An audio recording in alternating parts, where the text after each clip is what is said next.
Tráng Việt Nam thật là biến hóa các bạn ạ. Đó, nó rất là nhiều món. Xin chào tất cả mọi người, chào mừng mọi người đã quay lại cả Dinology. Và mình là Dino, hôm nay thì mình đã trở lại với căn bếp của mình. Và các bạn có thể thấy là mình đã có tóc mới rồi.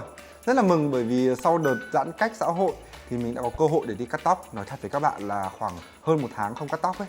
Đầu tóc kinh khủng lắm và bây giờ thì mình đã tự tin sạch sẽ trở lại rồi. Và chào mừng các bạn đã trở lại với căn bếp với sự tự tin lớn nhất của mình từ trước đến giờ. Và hôm nay thì mình sẽ làm một video với bánh tráng. Bởi vì hôm vừa rồi thì mình có xem trên Nugget, rất là mừng bởi vì bánh tráng Việt Nam được Nugget feature bởi một số bạn Hàn Quốc nấu ăn ấy, thì các bạn ấy đã chiên cái bánh tráng này lên trở nên giòn rụm như snack và sau đó thì người ta chấm với cả ớt bột Hàn Quốc. Và mình thấy đấy là một ý tưởng rất là hay. Và ở bản thân ở Việt Nam ấy thì chúng ta cũng đã từng chiên bánh tráng và ăn với muối tôm Tây Ninh rồi đúng không? Và muối tôm Tây Ninh, ôi ngon quá. Hôm trước thì mình cũng làm rất nhiều loại muối.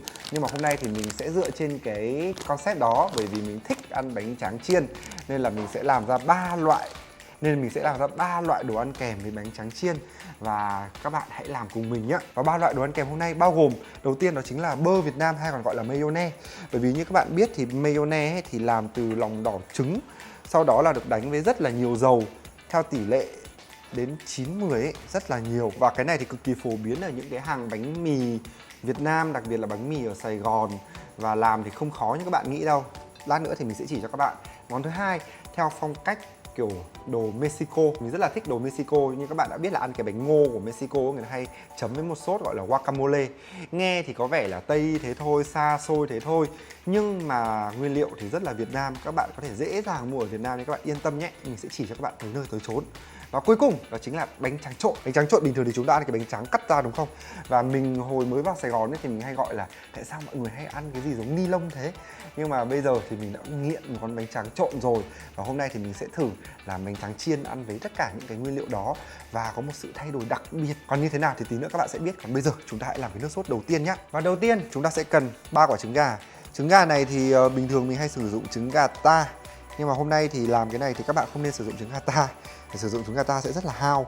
Sử dụng trứng gà công nghiệp ấy sẽ ổn hơn để trứng nó to hơn. Mình không hiểu tại sao mình lại chọn trứng, đằng nào mình phải làm hết mà. Các bạn sẽ lọc lấy lòng đỏ nhá. Có rất là nhiều tips để lấy lòng đỏ khác nhau.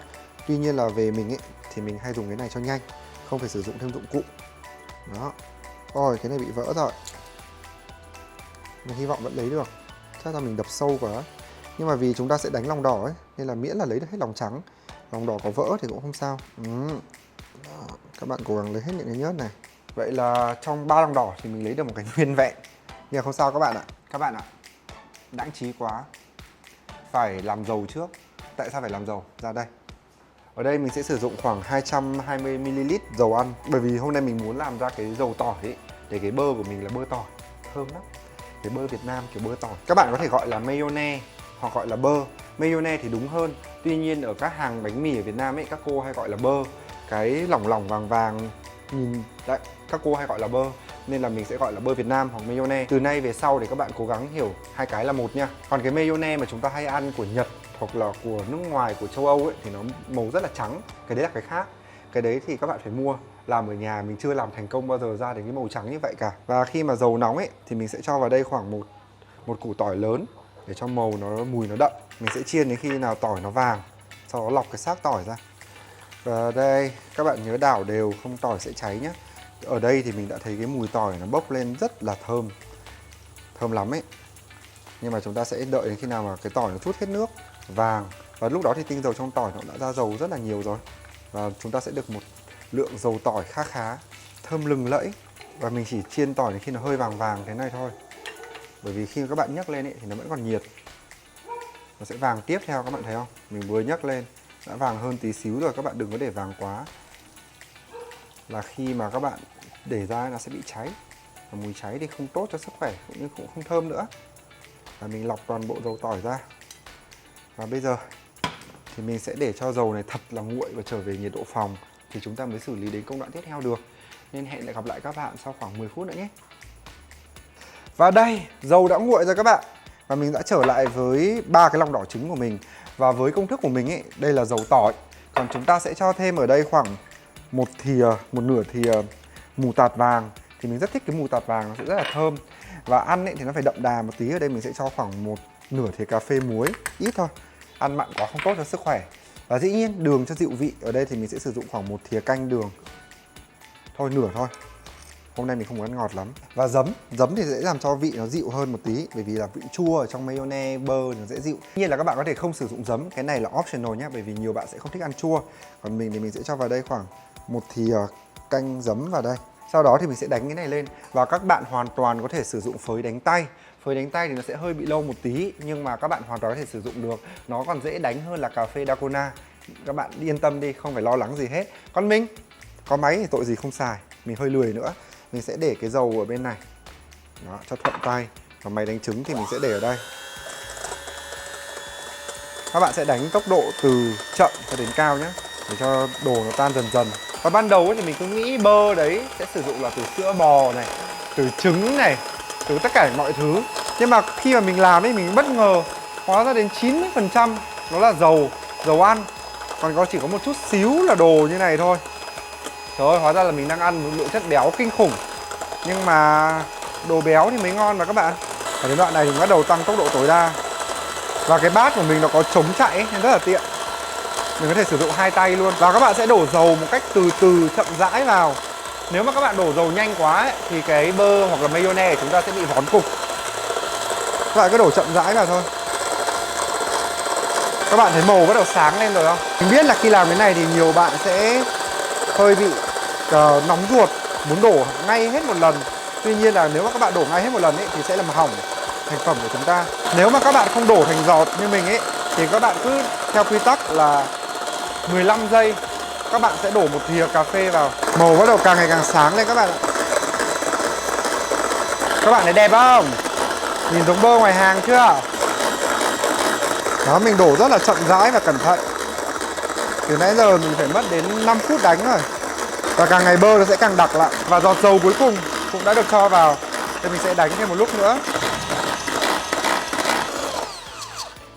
Xong các bạn ơi, nhìn này, nó đã trở nên sánh và đặc như này. Như vậy là được rồi. Giờ mình sẽ nếm này. Ngon. Mùi tỏi rất là thơm. Mình nghĩ rằng sẽ hợp với cả món bánh tráng của mình đó. Xong cái đầu tiên rồi, đến cái thứ hai. Cái thứ hai là guacamole. Cái này thì bạn nào mà thích ăn đồ kiểu Mexico ấy thì các bạn sẽ rất là không lạ lẫm gì nữa. Đầu tiên chúng ta phải chọn một quả bơ chín. Quả bơ chín ấy rất đơn giản. Bóp mềm tay này là chín. Và mình sẽ cắt quả bơ chín này ra. Đây, các bạn sẽ cắt theo hướng này này. Đó. Phải nhẹ nhàng đi qua. Và sau đó thì mình sẽ lấy thìa nạo quả bơ ra. Mình rất thích những cái món mà có bơ dầm ấy. Bởi vì sao các bạn biết không? Không cần gọt vỏ, không cần phải làm đẹp. Và bơ hôm nay chín khá là ổn. Và mình có một bí quyết đó chính là mỗi lần quả bơ nào mà chín ấy thì các bạn hãy cho ngay vào ngăn đá. Khi nào ăn ấy thì sẽ lấy ra ăn luôn. Chứ một quả bơ chín ấy xong rồi mình cứ cắt đến ngày ăn ấy thì nó lại bị nẫu. Mà mua xanh quá thì chờ mãi không đến ngày ăn rồi thể nào cũng quên. Mình đã tốn rất là nhiều quả bơ vì cái trò căn mãi không được rồi. Sau đó tiếp tục với nửa còn lại. Hồi bé mình rất sợ ăn quả bơ. Mà lớn lên thì mình mới biết rằng trong quả bơ có rất nhiều đạm. Ok, nhiều đạm thì mình lại mê. Nên là mình tiếp tục ăn quả bơ. Và đây, mình sẽ có ngần này quả bơ. Tí nữa mình sẽ dầm sau. Tiếp đến là mình sẽ cắt khoảng 2 quả cà chua nhỏ. Cắt hột lựu. Nhớ bỏ cái cuống của nó đi. Mình hay cắt quả cà chua lệch về một bên như này. Để mình chỉ cần phải cắt cuống của một nửa thôi. Cắt hạt lựu quả cà chua thật sự là rất khó. Bởi vì quả cà chua nó rất là mềm. Hôm nay dao của mình cũng hơi cùn. Mình sẽ để quả cà chua ra đây. Mình nhận ra rằng hôm nay mình không thích ăn nhiều cà chua thế. Một quả tí nữa nấu canh. Sau đó thì mình sẽ sử dụng khoảng một nửa củ hành tây. Đây, lần này đã rút kinh nghiệm. Cắt có bài nhá.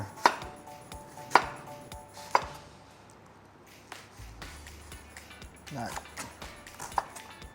Các bạn biết không, từ đầu giờ mình nói rất ít các bạn ạ. Bởi vì là thỉnh thoảng mình nhận được những comment bảo là mình nói nhiều quá. Nên lần này mình nói ít ấy. Thì các bạn thấy nói ít đỡ hơn không? Nếu các bạn thích mình nói ít ấy thì hãy comment ở dưới để mình biết. Hay các bạn thích mình nói liên thoáng như này. Ok, bây giờ mình đã có nửa củ hành tây ở đây rồi. Cà chua và hành tây đã được thái hạt lựu. Tiếp đến thì mình sẽ sử dụng khoảng 2 củ hành tím, một củ tỏi lớn. Và sau đó mình sẽ sử dụng một chút ngò rí như này. Tiếp đến là mình sẽ sử dụng cái cối xay Tupperware. Mình không biết là tại sao mình nói rất là nhiều lần. Đây là cối xay Tupperware. Mình sẽ để logo ở đây cho các bạn biết. Thì các bạn tìm ở trên Shopee tất cả đều có chỗ để mua. Nhưng một lần nào mình nói xong thì các bạn vẫn hỏi. Và đây có lẽ là cái sản phẩm hot nhất mà các bạn hay hỏi ở trên kênh của mình. Nên lần này sẽ là lần cuối cùng mình nhắc đến cái cối xay này, cối xay Tupperware. Các bạn tìm tên nhá. Và mình sẽ cho ngò rí cũng như là hành tím vào đây và tỏi. Nó sẽ thành như vậy này. Và bây giờ đã đến lúc chúng ta trộn tất cả vào với nhau rồi. Và bây giờ đầu tiên mình sẽ nghiền bơ một cách cơ bản ra các bạn ạ. Các bạn thì có thể dùng nĩa hoặc là dùng thìa để nghiền bơ. Nhưng mà mình có cái này này. Cái này thì gọi là cái nghiền khoai. Thì nó có những cái cấu trúc để cho chúng ta nghiền khoai, nghiền những cái đồ mềm một cách dễ dàng. Đó. Mình sẽ nghiền bơ một cách căn bản. Các bạn đừng có nghiền nát quá như sinh tố ấy, thì ăn nó cũng sẽ mất ngon. Các bạn chỉ nghiền nó sơ sơ thôi. Sau khi nghiền xong thì mình sẽ cho vào đây hành tây và cà chua. Sau đó thì mình sẽ cho hỗn hợp ngò này, tỏi này, hành tím đã được băm nhuyễn. Tiếp đến tùy theo khẩu vị của các bạn thì các bạn sẽ cho muối. Với lượng này thì mình sẽ cho khoảng 1/3 thìa cà phê. Sau đó thì mình sẽ cho hạt tiêu. Hôm nay làm hơi nhiều, hy vọng rằng là sẽ ăn hết. Hạt tiêu thì các bạn nhớ để ở chế độ xay nhỏ nhé. Hạt tiêu này, cái món này mà xay lớn ấy, thì ăn nó hơi bị cay quá. Bởi vì cũng là toàn đồ có vị mặn và sống. Nếu mà các bạn thấy cái vị này nó bị nặng quá so với mình ấy, thì các bạn có thể cho thêm một thìa cà phê đường. Nhưng mà mình ở đây thì mình không cho đường. Mình sẽ cho vào đây nước cốt của một quả chanh. Các bạn hoàn toàn có thể dùng quả chanh vàng thì nó sẽ chua nhẹ và thơm hơn. Ở đây thì mình dùng chanh xanh cho đúng. Sau đó thì mình sẽ trộn tất cả vào với nhau. Các bạn thấy không? Xác quả bơ nó vẫn còn hơi nhẹ nhẹ này, chứ không bị nhuyễn quá. Và tỷ lệ này thì mình đã ăn trong vòng khoảng mấy năm nay rồi. Nhưng mà nếu mà các bạn muốn thay đổi tỷ lệ, ví dụ như muốn thêm quả chua nữa hoặc là ít quả bơ đi thì cũng không sao hết. Nhưng mà guacamole ấy, thông thường thì nó sẽ có một cái hỗn hợp màu xanh kiểu vậy này. Mà xong rồi, mình sẽ làm đến cái thứ ba. Và bây giờ như mình đã hứa thì mình còn một cái món cuối cùng, đó chính là món bánh tráng trộn mận. Mình cũng đã từng làm ở trên Ngon Ngon rồi, nhưng mà hôm nay thì mình cũng sẽ làm lại. Nguyên liệu bánh tráng trộn ấy thì quá quen thuộc rồi, nhất là các bạn ở Sài Gòn. Trứng cút này, khô bò đỏ này, khô mực này, đây là đậu phộng rang này, đây là rau răm này, còn đây là nước trộn bánh tráng. Cái này thì mình trộn từ hắc xì dầu, nước tương và một chút đường và một chút nước lọc cho nó nhạt đi nữa, thế thôi. Còn bây giờ mận thì để cho video tránh là quá dài thì mình sẽ cắt nhỏ mận ra. Và hẹn gặp lại các bạn sau. Chúng ta sẽ mua bánh tráng loại này nhá. Mình rất thích bánh tráng loại này, Safoco. Thì bánh tráng này nó dày, nó rất là dễ phồng. Và bánh tráng này cũng là loại bánh tráng mà nổi tiếng nhất của Việt Nam ở nước ngoài. Mình thấy tất cả các clip các bạn ấy làm ở nước ngoài đều sử dụng bánh tráng này. Và cái bánh tráng mà để ăn bơ với cả ăn guacamole thì mình sẽ cắt như vậy. Đầu tiên là mình sẽ cắt đôi. Các bạn gấp cũng được, gấp nó cũng vỡ ra. Nếu mà các bạn cắt thì nó sẽ đẹp hơn. Nếu mà các bạn cắt ấy, đường cắt nó sẽ thẳng hơn và đẹp hơn. Và mình sẽ cắt thành một cái hình rẻ quạt như vậy. Đó, những cái không đều mình sẽ bỏ sang một bên. Hôm nay cố gắng cắt đều xem nào. Khó nhất ấy là cắt đôi cho đều. Đấy, lần nào nó bị vỡ các bạn bực mình. Mình cắt một cái bánh tráng ra làm 8. Cơ bản là như vậy. Khi mà chúng ta cắt cái bánh tráng ra làm 8, tại sao mình lại chọn cái hình dạng này? Vì khi nó phồng lên ấy thì mình sẽ dùng cái này để mình múc kem cũng như là múc guacamole. Còn với cái bánh tráng trộn ấy thì mình sẽ để nguyên cái mình chiên, sau đó mình sẽ đổ bánh tráng trộn lên đây. Ok, về đi chiên đi. Chiên cái này cũng khá là tốn dầu các bạn ạ, bởi vì chúng ta phải chiên ngập dầu. Tuy nhiên là được một cái đó chính là cái này khá là sạch, nó không có bột, nó không phải là thịt, nên có thể là chúng ta sẽ sử dụng dầu lại được một lần nữa. Và các bạn nên chờ cho dầu nó thật là nóng thì chúng ta sẽ thả vào như là chiên phồng tôm vậy. Dầu nóng rồi. Và bây giờ mình sẽ biểu diễn cho các bạn xem. Đó. Ui. Đấy, không phải gắp ra ngay nhá. Cái để ngoài thì nó sẽ cứng lại. Đó. Bây giờ mình sẽ tiếp tục thả này, các bạn nhìn này. Mình thích thả phồng tôm và thả bánh tráng lắm luôn.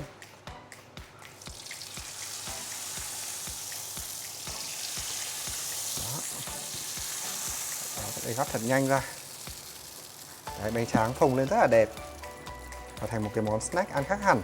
Mình nghĩ rằng là bánh tráng mà giòn như này ấy, ăn dễ hơn là bánh tráng sống các bạn ạ. Với mình ấy, bánh tráng sống nó hơi bị dai quá, ăn hơi mỏi mồm, xong rồi phải tiết nước bọt ra. Chiên rất là nhanh để bánh tráng nó mỏng. Đây, còn cái này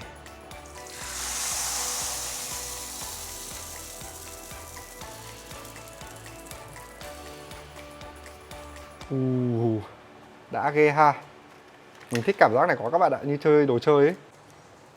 Ở đây, bây giờ mình sẽ làm thêm một số bánh tráng nhỏ nữa. Rồi. Cái này thì mình để phần tư thôi, phần 8 thì hơi bé quá. 1 2 3 4 5. Ui. Bóc. Rồi. Ôi, chậm tí vàng ngay lập tức. Nhưng có khi vàng ăn cũng ngon đó. 5 6 7. Thích quá, chơi cái này hay quá. Hôm nay mình chiên từ từ này thôi, ăn đến đâu chiên đến đấy, không nó ỉu mất. Và bánh tráng trộn ấy thì có những cái sợi trộn như này. Mình đã lỡ trộn một ít rồi, nhưng mà bây giờ mình sẽ cho vào đây chiên thêm luôn. Nó sẽ giống như là tóc mây của công chúa. Đó. Và bây giờ thì mình sẽ hoàn thành nốt món bánh tráng trộn ở đây các bạn ạ. Đầu tiên mình sẽ để một chút trứng cút lên trên. Cái gì nặng thì mình sẽ để đầu tiên. Sau đó là sẽ đến một chút khô mực. Sau khô mực là khô bò. Và sau đó là một lớp bánh tráng đã được cắt nhỏ và chiên phồng. Một chút đậu phộng. Một chút rau răm. Một chút mận Hà Nội. Và các bạn biết không, mình rất thắc mắc tại sao trong Nam quả roi lại là quả mận, còn quả mận thì lại là quả mận Hà Nội. Thế là khi mình mới vào ấy, mình rất là phân vân để phân biệt cái này cái kia. Nhưng bây giờ thì quen rồi, đây là quả mận Hà Nội. Quả mận Hà Nội mình thái nhỏ theo hai má. Đó, cho vào. Tiếp đến mình còn cần gì nữa nhỉ? Đây, một chút sa tế ớt. Đấy. Cho nó cay. Một chút dầu điều. Xíu thôi. Và cuối cùng đó chính là nước tắc. Đấy, mình sẽ vắt tắc lên. Chỗ này thì mình ăn chua đấy. Mình sẽ cần 2 quả tắc ạ. Nhiều tắc, lúc nào đi ăn bánh tráng trộn ấy cũng bảo các cô nhiều tắc. Thực ra ở trong Sài Gòn ấy thì cái món bánh tráng chiên này cũng đã xuất hiện từ khá là lâu. Chỗ mà ngon nhất ấy mà bạn bè Sài Gòn mình hay chỉ đó là quán gì nhỉ? Dì Hồng à? Bạn nào mà đã ăn thử thì cho mình nhận xét xem. Cái quán đó thì mình nghe rất là ngon nhưng mà mình chưa có cơ hội thử. Nên là bạn nào đã thử rồi ấy, thì hãy nói cho mình để mình quyết định xem có nên thử hay không, để thử xem món bánh tráng chiên ở Sài Gòn nó như nào. Và cuối cùng mình sẽ cho một chút nước bánh tráng trộn lên. Ít thôi nhé, bởi vì là chúng ta ăn chiên này. Đó. Wow. Hấp dẫn các bạn ạ. Hấp dẫn. Và bây giờ hãy cho mình 1 phút để mình bày lại 3 món của mình. Wow, xong rồi các bạn ơi. Đây là bánh tráng chiên trộn mận. Đây là sốt bơ, đây là sốt guacamole. Thì mình ăn 2 cái đơn giản trước nhá. Đầu tiên là sốt bơ. Mình nghĩ đây là cái sáng tạo của mình và mình rất là tự hào các bạn ạ. Bánh tráng, ui bánh tráng nó giòn như này này. Đây các bạn thấy trong suốt và đẹp không? Như một tác phẩm nghệ thuật. Mình sẽ chấm vào sốt bơ. Wow. Sốt bơ dậy mùi tỏi. Thơm tỏi quá. Với bánh tráng giò béo, ngon quá. Ngày này tăng bao nhiêu cân cho biết. Ngon các bạn ạ. Đây là món mà mình kết hợp sau khi mà mình ăn bánh mì Sài Gòn với cả ăn bánh tráng chiên và mình thấy nó ngon quá.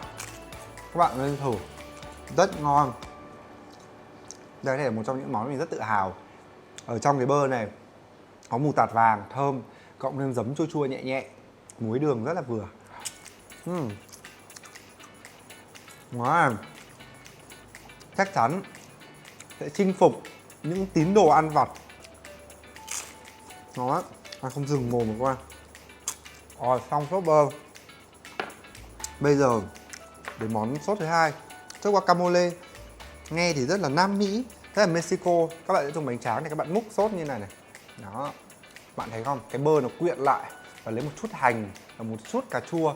Bởi vì khi bơ ấy, nó béo, nó bùi, kết hợp với cà chua chua, đẫm nước này, hành có mùi hăng này, nghệ cân lại được mùi nốt cốt chanh và muối tiêu. Ăn cảm giác rất là healthy. Đây mình nghĩ là một món mà các bạn mà đang ăn kiêng ấy có thể cân nhắc về quả bơ, rất hợp để ăn kiêng. Sau đó rất là nhiều chất xơ. Và trong này ấy thì hầu như là không có đường, không có vị ngọt. Dĩ nhiên các bạn có thể cho thêm đường được, nhưng đừng cho thêm đường, không thì sẽ mất đi cái concept ăn healthy của chúng ta. Ngon.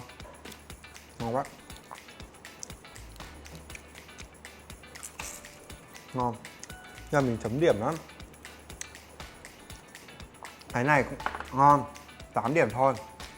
Mà với món sốt bơ của mình ấy, mình tự tin là 10 điểm các bạn ạ. Ngon quá.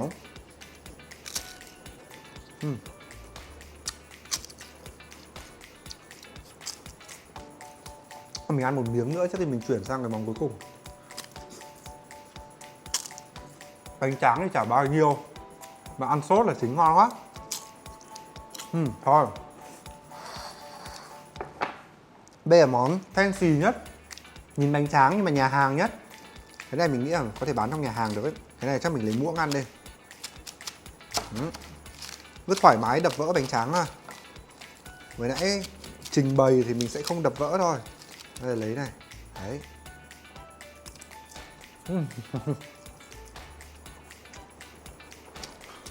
Có thể mình hơi bị thiên vị, nhưng mà mình thích ăn bánh tráng chiên giòn như này hơn. Mình không thích ăn bánh tráng dai dai các bạn.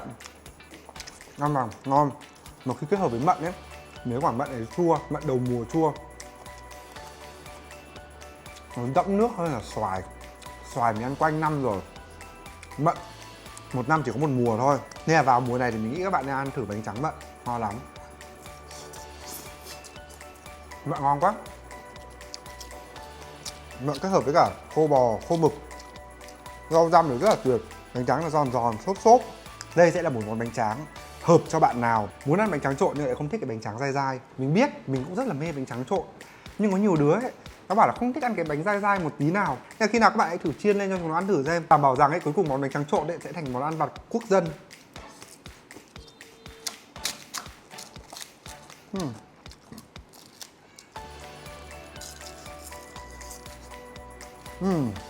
Được rồi.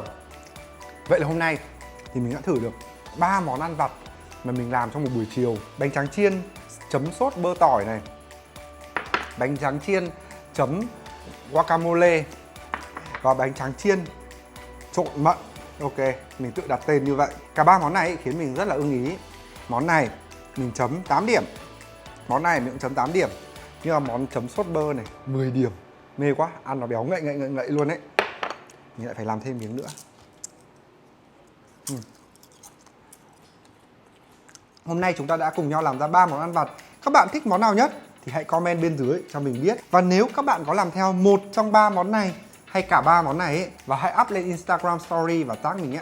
Lần này thì mình quyết định là mình sẽ dành một phần quà giveaway cho bạn nào làm lại món ăn của mình mà đẹp nhất, món bánh tráng trộn nhất trong tuần tới. Và mình sẽ công bố phần thưởng cũng như bạn nào trúng phần thưởng đó ở trên video tiếp theo. Nên các bạn hãy cố gắng làm đẹp hơn mình nữa và tag mình vào. Còn bây giờ xin chào và hẹn gặp lại mọi người trong những video tiếp theo. Tạm biệt. À quên, lần nào cũng phải nhắc đi nhắc lại, đó chính là hãy subscribe cho mình, vì đó là động lực để mình làm những video tiếp theo. Tạm biệt. PS các bạn ơi, và mình mới phát kiến ra một ý tưởng, đó chính là mình lấy cái tỏi mà mình đã chiên ấy, xong mình xay cho nó vụn ra, xong mình trộn vào đây các bạn ạ. Mùi tỏi nó sẽ dậy hơn và ăn nó sẽ có cái nữa, kiểu như vậy này. Các bạn múc lên, đấy, được một chút tỏi trong này rồi. Ăn tỏi chiên ngon quá. Hẹn gặp lại các bạn trong những video tiếp theo. Mình ăn đây. Mải ăn quá này, bánh tráng hết rồi này. Và mình còn phát kiến ra một lần nữa. PS lần 2. Đầu tiên là mình sẽ lấy một ít guacamole lên. Đó. Sau đó mình lấy một chút bơ tỏi của mình lên. Đó. Và khi mà kết hợp hai cái này ấy, nó ngon các bạn ạ. Mà nó ngon theo kiểu lạ ấy. Các bạn nên thử. Đấy, ban đầu định làm 3 món, sau nó còn phát sinh ra thành mấy món nữa. Ngon quá. Tạm biệt các bạn, lần này là thật sự đó.